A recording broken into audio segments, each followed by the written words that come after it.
नमस्कार दोस्तों, हमारे चैनल में आप लोगों का स्वागत है। हम भारत की संविधान की अनुसूचियों के बारे में विस्तार से चर्चा करेंगे। जब हमारा संविधान बनकर तैयार हुआ तो 8 अनुसूचियां थी। वर्तमान समय में 12 अनुसूचियां हैं। 4 अनुसूचियां कब जोड़ी गई इसके बारे में विस्तार से बताएंगे। ऐसा बताएंगे ताकि आपको याद भी हो जाए आसानी से और आपको फिर आगे काम आए। अब देखते हैं पहली अनुसूची, संघ और उसके राज्य क्षेत्र। संघ और उसके राज्य क्षेत्र अर्थात केंद्र और जितने राज्य हैं सब सम्मिलित होंगे। वर्तमान में 28 राज्य और 8 केंद्र शासित प्रदेश हैं।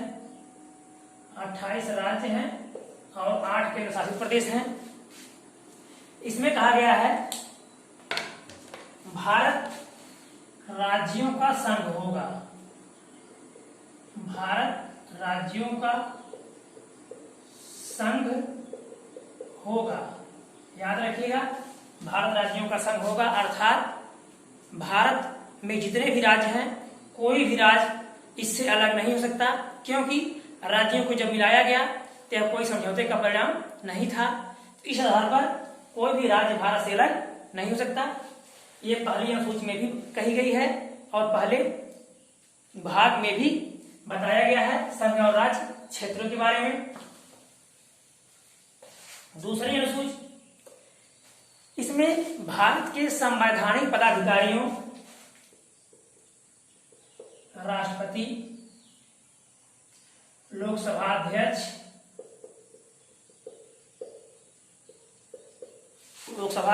उपाध्यक्ष, राज्यसभा के सभापति अर्थात राष्ट्रपति, उपराष्ट्रपति, राज्यसभा के सभापति, उपराष्ट्रपति और उपसभापति तथा सभी उच्चतम न्यायालय के सभी न्यायाधीश, राज्यों के सभी न्यायाधीश, विधानसभाओं के अध्यक्ष, उपाध्यक्ष आदि के बारे में वेतन और भत्ते की इनको कितना वेतन और भत्ता दिया जाएगा इसका उल्लेख किया गया है दूसरी अनुसूची में। तीसरी अनुसूची में जो दूसरी से ही संबंधित है, इनके शपथ 3 लोगों को छोड़ करके इन्हीं कोई शपथ की बात इसमें की गई है। राष्ट्रपति,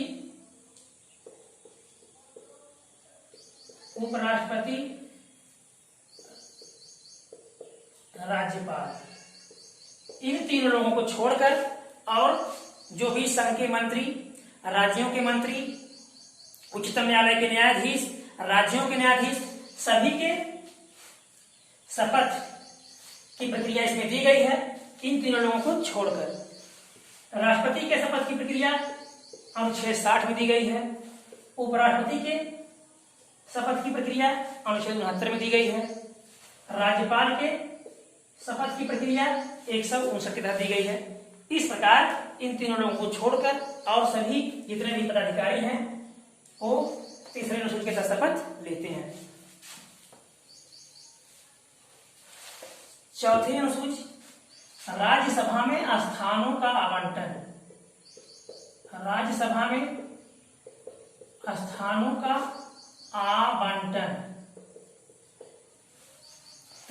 आवंटन अर्थात राज्यसभा में जो 28 राज्य हैं हमारे, प्रत्येक राज्य से कितने कितने प्रतिनिधि चुन करके जाएंगे। तो राज्यसभा में कुल 250 सदस्य हो सकते हैं, जिसमें से 238 का चुनाव किया जाता है प्लस 12 राष्ट्रपति द्वारा। कला, विज्ञान, संस्कृति आदि क्षेत्रों से जो लोग भी प्रतिभा संपन्न होते हैं उनको चुना जाता है, 12 लोगों को। वर्तमान में 233 प्लस 12 233 चुने गए हैं और 12 राष्ट्रपति द्वारा मनोनीत किए गए हैं। इस प्रकार कुल 245 सदस्य वर्तमान में राज्यसभा में हैं। तो याद रखिएगा, राज्यसभा में कुल अधिकतम सीटों की संख्या 250 हो सकती है, वर्तमान में 245 उपलब्ध है। सबसे ज्यादा उत्तर प्रदेश की 31 सीटें राज्यसभा में है। पूरे भारत में सबसे अधिक सीटों की संख्या उत्तर प्रदेश में।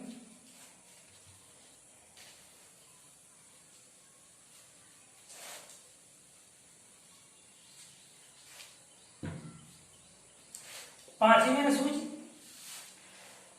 अनुसूचित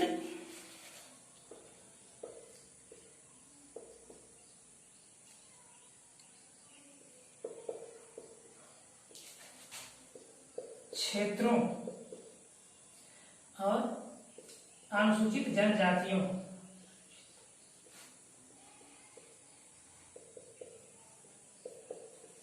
भारत के अनुसूचित क्षेत्रों, जो क्षेत्र है अनुसूचित और अनुसूचित जनजातियों के बारे में उल्लेख किया गया है पूरे भारत के लिए।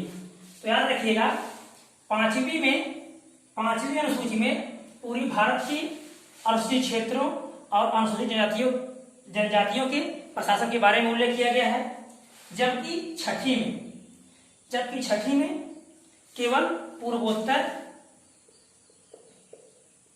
भारत के 4 राज्यों को सम्मिलित किया गया है। 4 राज्यों को हम कैसे याद रख सकते हैं?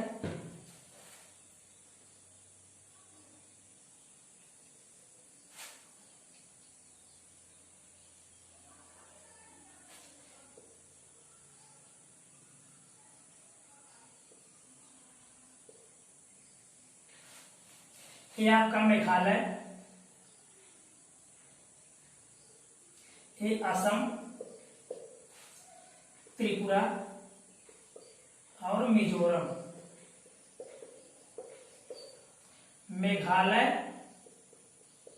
असम, त्रिपुरा और मिजोरम, इन 4 राज्यों के जनजातियों के लिए प्रशासन का उल्लेख छठी अनुसूची में किया गया है। सातवीं अनुसूची में संघ और राज्यों के मध्य शक्तियों का बंटवारा दिया गया है। संघ और राज्य के मध्य शक्तियों का बंटवारा का उल्लेख किया गया है, अर्थात इसे 3 भागों में बांट दिया गया है। संघ सूची, राज्य सूची, समवर्ती सूची। संघ सूची, राज्य सूची, समवर्ती सूची। इसमें पहले 97 विषय थे, वर्तमान में 100 विषय हैं। इसमें पहले 66 विषय थे, वर्तमान में याद रखिएगा, पहले 97 थे, अब 100 है। पहले 66 थे, अब 61 हैं। समवर्ती में पहले 47 थे, अब 52 विषय हैं। ये बांटने का तात्पर्य क्या है? संघ सूची में जो विषय हैं उस पर केवल कानून बनाने का अधिकार केंद्र को है। राज्य सूची में जो विषय हैं उस पर कानून बनाने का अधिकार राज्य को है। समवर्ती सूची में कुछ विषय को रखा गया है, जैसे नदी, जंगल, ऐसे क्षेत्र जो कई राज्यों में बटे होते हैं, 2 या 3 या 4 राज्यों के बीच बटे होते हैं, उसमें कोई राज्य फैसला नहीं करता।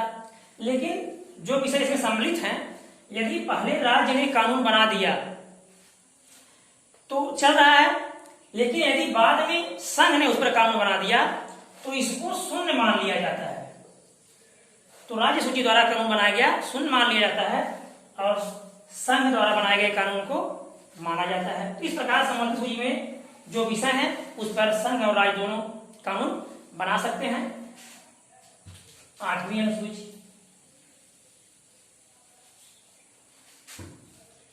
8वीं अनुसूची, जब हमारा संविधान बना था तो 8वीं अनुसूची में केवल 14 भाषाएं थी। वर्तमान में इसमें 22 भाषाएं हैं। तब 14 भाषाएं थी, वर्तमान में 22 भाषाएं हैं। 15वीं भाषा सिंधी को, 15वीं भाषा सिंधी को, 21वां संविधान संशोधन के द्वारा 1967 में जोड़ा गया। तो अब हो गई प्लस 1 15 हो गई।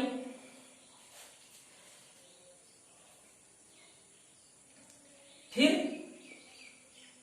71वां संविधान संशोधन हुआ 1992 में, और तीन भाषाएं जोड़ी गई। कौन कौन? KN याद रखिएगा, कोंकणी, नेपाली, मणिपुरी। कोंकणी,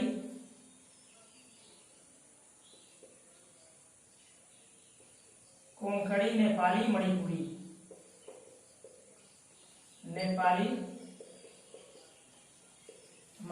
तीन भाषाओं को जोड़ा गया। KN कब जोड़ा गया? 1992 में 71वां संविधान संशोधन। 3 फिर हो गई 18। 4 भाषाएं कब जोड़ी गई?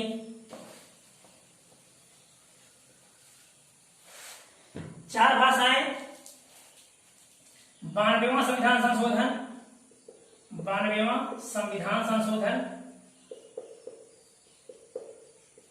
2004 92वां संविधान संशोधन 2004 में बोडो, डोगरी, मैथिली और संथाली को जोड़ा गया। इस प्रकार वर्तमान में कुल 22 भाषाएं हैं। अब 8 अनुसूचियां हो गया जो संविधान के समय बनी थी। बाद में अनुसूचियां कब कब जोड़ी गई इसके बारे में 9वीं अनुसूची, पहला संविधान संशोधन हुआ 1951 में। पहला संशोधन हुआ, याद रखिएगा, पहली बार संशोधन हो रहा है 1991। और 9वीं अनुसूची जोड़ी आ रही है। ये क्यों जोड़ी गई?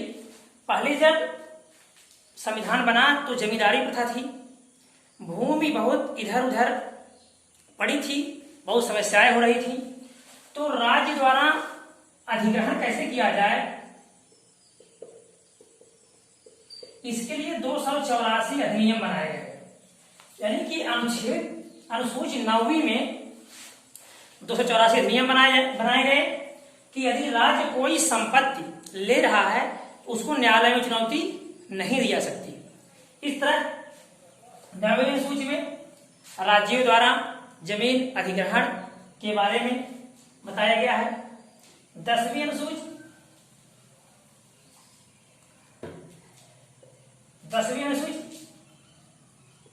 दल बदल से संबंधित प्रावधान। दल बदल से संबंधित 10वीं अनुसूची दल बदल से संबंधित प्रावधान करता है। इसके तहत यदि कोई प्रत्याशी किसी दल से किसी दूसरे दल में जाता है तो उसकी निरर्हता के बारे में संसद द्वारा उसकी निरर्हता के बारे में योग्यता और अयोग्यता का निर्णय किया जाता है कि उसे योग्य रखा जाए या उसकी अर्हता समाप्त कर दिया जाए। इस तरह दल बदल से संबंधित प्रावधान, एक दल को दूसरे दल में आने जाने के लिए कुछ नियम बनाए गए। इस प्रकार 10वीं अनुसूची जोड़ी गई। 11वीं अनुसूची 73वां संविधान संशोधन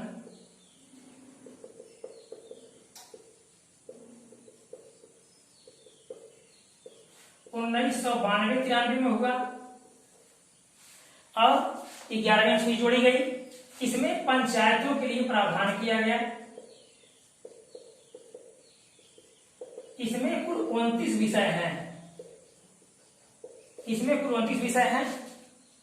1992-93 में जोड़ी गई। 73वां संविधान संशोधन हुआ और पंचायतों को शक्तियां दी गई, क्योंकि जब पहली बार नागौर में 1964 में पंचायत लागू हुई थी तो धीरे धीरे तमाम आपसी मतभेद के कारण पंचायतें निष्क्रिय हो गई थी।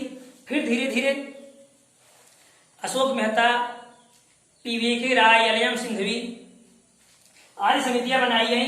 उसके बाद फिर 73वां संविधान संशोधन 1992-93 में हुआ और पंचायतों के लिए प्रावधान किया गया जिसमें 29 विषय सम्मिलित हैं। 12वीं अनुसूची नगर पालिका का उल्लेख किया गया है जिसमें कुल 18 विषय हैं।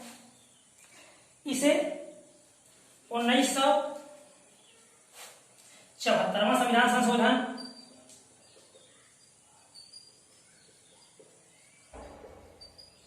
संविधान संशोधन 1992-93 में जोड़ा गया। 1992-93 में जोड़ा गया। तो आपके रहा सभी अनुसूचियां। वीडियो अच्छा लगा होगा तो शेयर करना। धन्यवाद।